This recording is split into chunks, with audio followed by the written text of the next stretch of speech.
오늘 맥체인 성경 본문은 출애굽기 12장 29절에서 51절, 애굽에 내린 열 번째 재앙 모든 장자의 죽음이 있었습니다.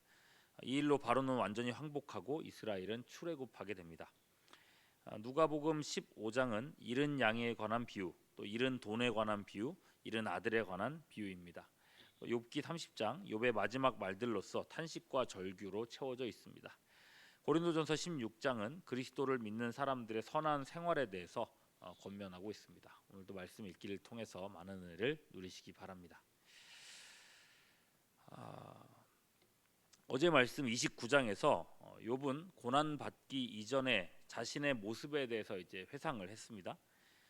많은 사람들을 어려움에서 건져냈고 올바른 길을 가르쳤다 했습니다. 그는 왕 같은 제사장이었고 또한 의를 행하는 또 선지자였다 했습니다. 이 직분을 위해 기름 부음 받은 자를 그리스도라고 한다면 욥은 그리스도이신 예수님의 예표로서 부족함이 없는 삶을 살았다고 이야기했습니다.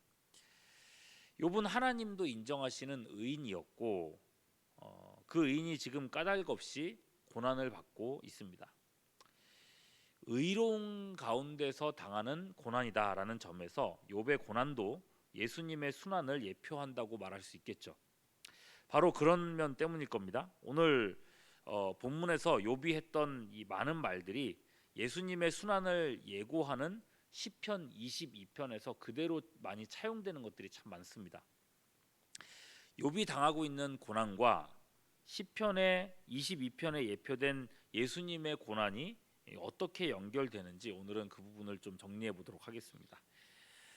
여러분, 하루아침에 사랑하는 아들과 또 세 딸의 죽음을 접한 아버지, 그 많던 재산과 소유를 한꺼번에 잃어버린 남자, 그리고 이제는 정수리부터 발바닥까지 온 몸에 종기가 나서 예전 성경의 표현대로라면 기왓장으로 온 몸을 긁어대야 하는 그런 욥입니다. 17절 18절 보시면요, 밤이 되면이라고 나와요. 그죠? 밤이 되면 내 뼈가 쑤시니 내 아픔이 쉬지 않는다. 이 피부의 염증이 뼈에까지 이렇게 막 전이 됐다고 해야 될까요? 사무쳐 있다는 것 같습니다. 그러니까 여러분, 이 뼈까지 아플 정도가 되니까 긁는 것만으로 해소가 안 되는 거죠. 많은 경우에 병의 아픔은요, 주로 밤에 더 크게 드러납니다. 자녀를 키우시면서 많이 느끼시잖아요. 피부염 있는 아이들 주로 밤이 되면 유독 막 긁지 않습니까? 벅벅 긁고. 사실상 낮에도 가렵고 밤에도 괴롭고, 그러니까 밤낮 가려움이 온 몸을 괴롭히고 있는 거예요. 잠시도 이 고통이 자기를 놔주지를 않는 거죠. 18절에 그가 큰 능력으로 나의 옷을 떨쳐버리시며 나의 옷깃처럼 나를 휘어잡으시는구나 라고 말하는데, 이 말씀을 현대인의 성경에서는 이렇게 번역을 했습니다. 밤새도록 고통에 겨워 엎치락 뒤치락 하다 보면 마치 하나님이 내 옷깃을 잡아 빙빙 돌려놓은 것처럼 내 몸이 옷에 둘둘 말려있다, 이렇게 돼 있어요. 그게 무슨 말이냐면, 아침에 일어나 보면은 이 계속 긁고 가렵고 그러다 보니까 피가 계속 나 있을 거 아닙니까? 온몸에 피가요. 그러니까 잘 때 입었던 이 이불처럼 덮었던 이 옷이 피로 범벅이 된 채로 욥의 몸에 엉겨 붙어 있었다는 거예요. 그러니까 옷을 벗을 때마다 이렇게 늘어붙어 있던 피와 함께 엉겨 붙어 있었던 옷을 이렇게 떼내야 되는 상황이라는 건데, 얼마나 고통스럽겠습니까? 아침에 일어날 때도 고통이고, 이 아픔에 이 밤새 이를 갈면서 아유 이제 죽겠구나, 아니 차라리 죽고 싶다, 이런 생각들이 계속해서 있었을 거란 말이죠. 그래서 이때에 16절의 말씀에 보면요, 내 생명이 내 속에서 녹으니라는 표현을 써요. 내 생명이 녹는다. 히브리어로는 샤파크 네페시라고 읽는데, 이 생명이 물처럼 쏟아진다는 표현이에요. 예. 이 표현이요, 예레미야 애가 2장 12절에서 사용되는데, 예루살렘 성이 이제 그 이방인들에게 포위가 되었고, 그렇게 포위가 된 동안에 이제 안에 먹을 것이 없다 보니까 굶주린 아기들이 너무 배가 고파서 나약한 목소리로 먹을 것을 달라고 막 울다가 그들의 생명이 그의 어미 품에서 쏟아진다라는 표현이 있어요. 이런 끔찍한 죽음의 표현으로 이렇게 사용되는 거죠. 여러분, 이런 비참함을 어떻게 말로 다 할 수 있겠습니까? 근데 이 샤파크 네페시, 물처럼 생명이 쏟아진다는 표현이 예수님의 순환을 다루는 시편 22편 14절에 보면 또 나와요. 이렇게 되어 있습니다. 나는 물같이 쏟아졌으며 내 모든 뼈는 어그러졌으며 내 마음은 밀랍 같아서 내 속에서 녹았으며 라고 할 때 내 생명이 물처럼 쏟아졌다라고 하는 얘기가 나와요. 욥의 고난은 바로 예수님의 순환과 죽으심을 보여주는데, 죽은 사람에게서만 쏟아진다는 이 물과 피가 그 생명과 함께 그 몸에서 쏟아지는 장면을 극적으로 나타내 주는 거예요. 여러분, 이게 욥이 당하는 고난입니다. 고통입니다. 욥은 죽음의 고통과 지금 대면하고 있습니다. 그런데 그의 마음을 더욱 갈갈이 찢어 놓는 것은 그토록 사랑하는 주님께서 욥을 외면하고 계신다는 겁니다. 욥은 그것을 20절 말씀에서 내가 주께 부르짖으나 주께서 대답하지 아니하시오며 내가 섰사오나 주께서 나를 돌아보지 아니하시나이다 라고 하소연하는 거예요. 여러분, 이 말씀을 기억하시고요. 시편 22편 1절을 보시면 예수님의 순환 예고로 가보면요, 이렇게 얘기합니다. 내 하나님이여, 내 하나님이여, 어찌 나를 버리셨나이까? 어찌 나를 멀리하여 돕지 아니하시오며 내 신음소리를 듣지 아니하시나이까? 이렇게 탄식하는 말씀이 있는데, 이 예언대로 십자가 위에 예수님께서는 마태복음 27장 46절에서 엘리 엘리 라마 사박다니 라고 부르짖으신 겁니다. 여러분, 욥의 외침이 그토록 처절했던 것은 욥이 아는 한 가지 때문에 그런 것입니다. 23절에 내가 아나이다 라고 하죠. 뭘 합니까? 나를 죽게 하신 이가, 나를 고통에 빠지게 하신 이가 다름 아니라 주님이시라는 겁니다. 여기서 안다라고 하는 표현은요, 욥기에서 굉장히 많이 반복되어서 나오는 단어예요. 욥기 19장 25절에 내가 알기에는 나의 대속자가 살아계신다라는 얘기가 있고, 23장 10절에서는 내가 가는 길을 그가 아시며 그가 나를 단련하신 후에는 내가 순금같이 나오게 될 것도 알고 있다고 이야기하고 있어요. 즉, 욥은 하나님이 여전히 나를 사랑하고 계신다는 걸 안다는 겁니다. 고통받는 이 순간조차 추호의 의심도 없이 하나님은 여전히 나를 사랑하신다는 걸 안다는 거예요.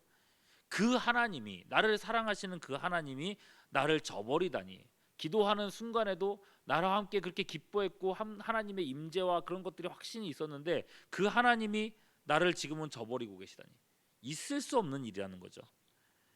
여러분, 예수님의 고통이 바로 이런 고통 아닙니까? 삼위일체 성자이신 예수님은 하나님 아버지의 사랑 안에 거하시는 분입니다. 삼위일체예요. 분리가 될 수 없고 그분의 사랑은 멈출 수가 없는 것입니다. 예수님께서 세례 요한에게 세례를 받으실 때 하나님께서는 예수님을 향해서요, 이는 내 사랑하는 자라고 말씀하셨습니다. 예수님께서는 하나님이 자신을 사랑하심을 알고 또 자신의 아버지이심을 아세요. 아버지는 내 안에, 나는 아버지 안에 있음을 확신하시는데 십자가 위에서 하나님 아버지께서 자기를 버리시고 외면하시는 것을 본 겁니다. 이것이 예수님의 마음을 더욱 고통스럽게 했던 거죠. 자, 25절의 욥은 고생의 날을 보내는 자를 위하여 울어주었고 빈궁한 자를 위하여 근심해 주었다 합니다.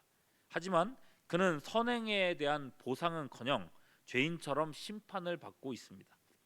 그 심판을 받는 모습을 보며 친구들은 끊임없이 너는 죄인이다, 네가 죄지어서 그렇다라고 정죄합니다. 28절 후반절에 회중 가운데 서서 도움을 부르짖고 있느니라. 욥은 너무 아파서 쩔쩔매면서 부르짖고 있는데 그 회중, 그의 고난을 지켜보는 친구들은 욥에게 더욱더 가혹한 욕을 해댈 뿐입니다. 알아주는 이 하나 없는 이 고독 속에 욥은 29절에서 이렇게 말합니다. 나는 이리의 형제요 타조의 벗이구나.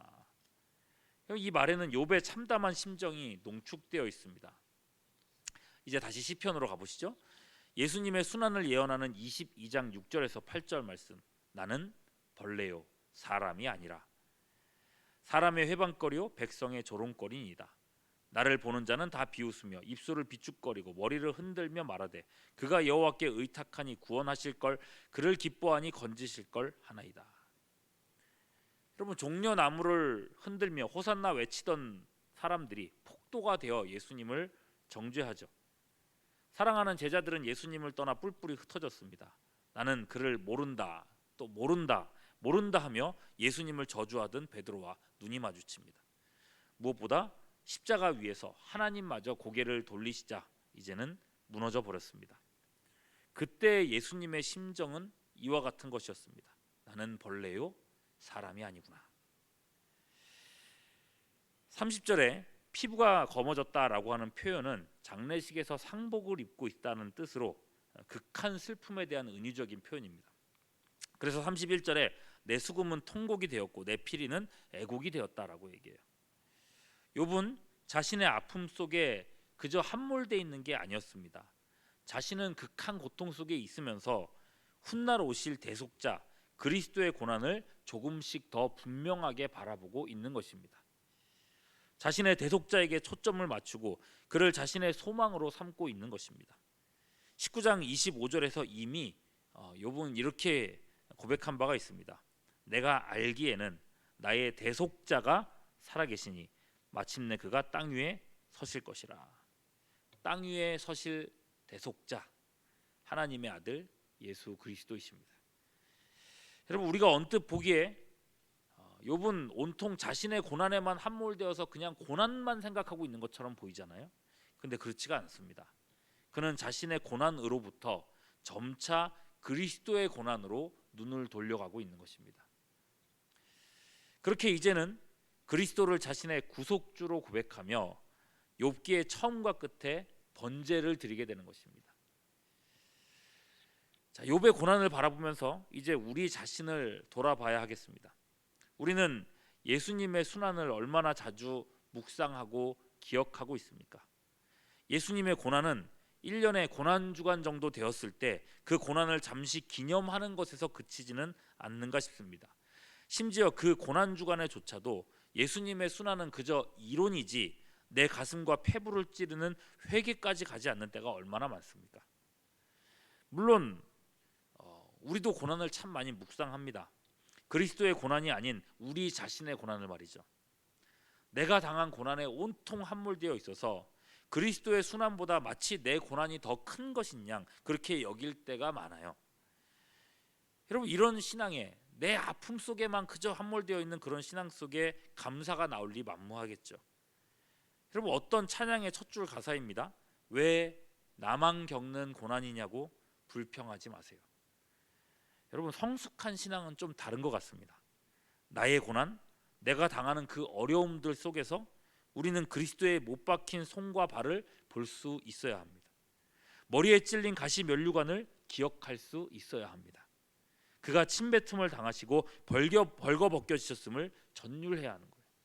무시무시한 채찍에 맞으심과 모든 사람에게 조롱당하셨음을, 또 마침내는 엘리 엘리 라마 사막다니, 아버지 하나님께로부터조차 외면당하신 그 일에 압도당해야 된다는 겁니다. 욥은 그 환난과 고난 속에서 나의 대속자가 마침내 땅에 서실 날을 바라보았습니다. 욥이 바라보았던 대속자 예수 그리스도는 욥이 바랐던 대로 땅에 서셨으며 또한 무덤에 내려가셨으며 부활 승천하사 하나님 보좌 우편에 앉으시고 지금은 세상을 통치하십니다.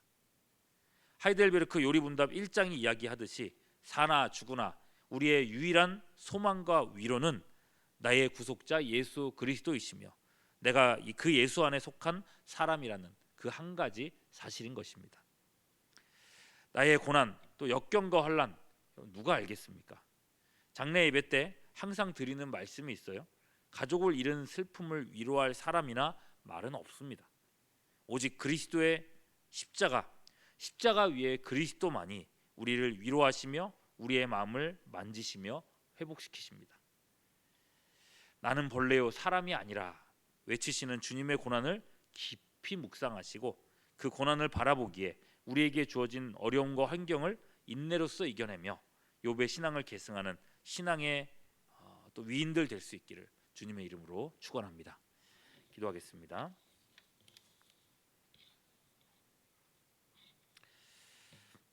그리스도의 순환 그 피 흘리심과 버림 받으심을 기억하오니 항상 우리 마음에 십자가 사랑이 흐려지지 않게 하시옵고 이 복음을 증거하는 우리들의 믿음 되게 하여 주시옵소서. 이 아침에도 기도하는 백성들과 함께 하사 기도의 문이 열리게 하시기를 소망하옵고 우리 구주 예수 그리스도의 이름으로 기도하옵나이다. 아멘.